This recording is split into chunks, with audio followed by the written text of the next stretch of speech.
Sebingela mbulo khona ekhaya emagumbini omhlaba obingela umthanda Dlamini P30 Mpumalanga mbulo khona ekhaya. Ngiyabonga ukuthi ulandela kakhulu amavideo ami aka-YouTube, Instagram, aka-TikTok. Ngichubeka mbulo khona ekhaya ungilandelele uNkulunkulu akubusise kunye nawe. Nge-24 December ngibe ngidlula kuphi lapha eGoli mbulo khona ekhaya. Makukhona ufuna ukubona kumina ngikunikeze kona ngoba yiwasho unga-order kulungile mbulo khona ekhaya kodwa khona ngibe ngiphuthuma khona. Abantu ufuna ukuthi ba-understand isimo nasi. Abantu bayathakathana, abantu bayagangana. Abantu baganga nje abamthemba uNkulunkulu belithembe nedlozi. Kunezimo okubhekene nazo uNkulunkulu akufake kuzo. Ayike uNkulunkulu usuka ngekho yini.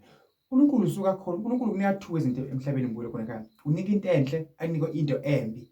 Idlozi linika into enhle, into embi. Into ezoyi2 zihambisana mbulo khona ekhaya. Uyafuna awufuni, uyakholwa awukholwa. Empilweni uphila kunobunzima kunobumnandi. Ukuyithulo ukuhambisana mbulo khona ekhaya. Kunezimo ekeyifike uzuthi cha ledlozi alikho, loNkulunkulu akekho. Ukhona nedi usuka ufuna kubona ukuthi umthemba kangakanani. Lamadlozi abona ukuthi uwathemba kangakanani lamadlozi. Abantu bayathakathana, abantu bagangana. Kanjani? Uya kumuntu ufuna usizo, umuntu afuna ukuthatha inhlanhla yakho mbulo khona ekhaya ayigange. Mhlawumbe isithunywa noma ukwenzela idlozi noma ugezela inhlanhla. Akusethe lo onako kuwena akusebentise yena ugcina ukuthi into zakho azihambi kahle. So kufanele be careful mbulo khona ekhaya. Uma uhamba uya kumuntu wesintu awube 3 days before uzohamba ukukhuluma nje nabadala noma nabakini uthi Nkosi ngisize yazi ngihlohla inkinga zami. Uzokwazi mawufika le zibanjwe zonke inkinga zakho uphumele mbulo khona ekhaya. Noma lo muntu othi uyakuye umphuphe mbulo khona ekhaya. Abantu indlela bathatha ngayo iyehlukahlukene. Njengathi ngabale bendabuko kunabantu mbulo khona ekhaya obasizako noma obasizile noma emasizile mina abasenkingeni bagula baneyinkinga ngabakhipha inkinga ababhekene nazo. Bese noma abantu bebanenkinga emabantu banazinhlanhla. Bese kuthi laba abathatha labantu abalaphayo mina bese bayenyanya baqinisa induku ukuthi kona liyo wena lo obalapha ngathi angafa. Sekushaya mina ke manje mbulo khona ekhaya. Uke uyifele into ongayazi, uke uyifele into engekho mbulo khona ekhaya. La edlozini mbulo khona ekhaya. Na ungene khona. Ngiyacela ukuthi manje uyahlonipha umsebenzi wakho webudlozi, uhloniphe mbulo khona ekhaya. Idlozi liyahlonipha mbulo khona ekhaya. Idlozi aliyona ingane yakho idlozi. Idlozi aliyena umngani wakho idlozi.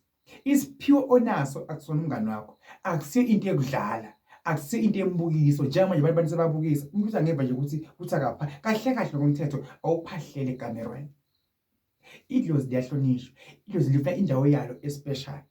Edlozini angicabanga ukuthi kuright ukuthi ungakhumula ube ngcono khona. No, angicabanga kanjalo. Angicabanga kanjalo mbulo khona ekhaya.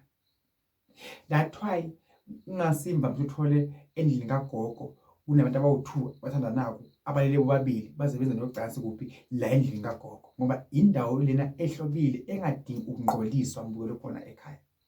So nalapha ekamerweni lakho angithandi ukuthi uphahle khona.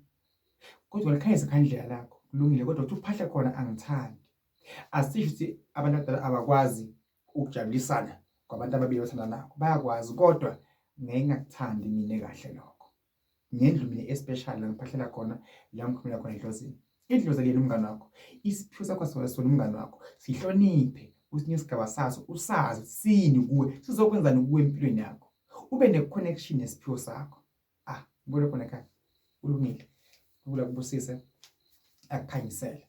Ungasho ukuthi yini enye ofuna sikhulume ngayo ofuna ngikhulume ngayo noma ofuna ngichaze ngokwenzeka emhlabeni ngokwempilo. Kodwa ngithi mina kuwezimisele. Hlonipha idlozi lakho, hlonipha isithunywa sakho. Ungapheli imali noma ngathini abantu. Uyopheka konke onako indaba ukuthi awufuni ukuhlonipha idlozi lakho nesithunywa sakho. Bangalahla bonke abantu kepha lento oyiphiwa ngabakini uma seyichuzile ayisoze yakulahla ayisoze yakushiya nguwe oyishiya ukuthi ungenze into efunwa ngiyo uthi uzohlupheka mbulo khona ekhaya. Kula kubusise ngedlozi ungalithenga imoto ngokuthenga umuzi ungashada ulotshole uboniswe umuntu wakho umuntu okuphatha kahle empilweni but akukho ukuthi uma uboniswe umuntu like uzidlozi umuntu wakho umthanda naye ngene ibe nenkinga nizoba nenkinga kodwa idlozi alifaki ehlathini uNkulunkulu akufaki ehlathini. Kulweni busise ngiyabonga ukulandela kuphi mashayeli ami njengoba bakhona emakhaya. Ngithi kini nonke ukulabe nani lo December lo uyasuka unyaka ningakhohlwa asibekele imali mayikhona sitholako singayimoshi singakhali njalo. Kuba nibusise ngiyamthanda kakhulu Jehova benani egameni likaJesu suka umnyaka mayibakhulekisa amakhandazela uNkulunkulu akabe nani futhi-ke kusukela namanje kuze futhi kube umnyaka lo zakho. Nilale kahle emakhaya.